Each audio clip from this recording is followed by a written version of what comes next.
Have you ever heard of 3D printers?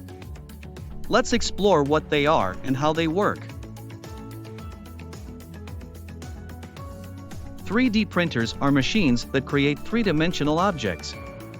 They work by layering materials, such as plastic or metal, until the object is complete.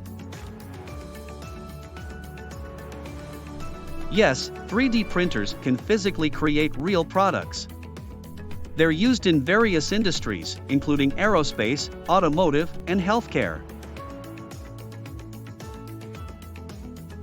There are several companies that design and manufacture 3D printers.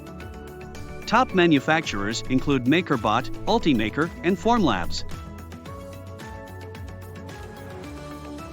The cost of 3D printers varies depending on the quality and features. Prices range from a few $100s to tens of thousands of dollars. 3D printers have been used to create everything from prosthetic limbs to houses.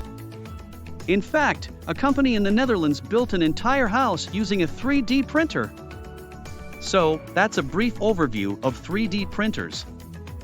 What do you think? Are you ready to try 3D printing?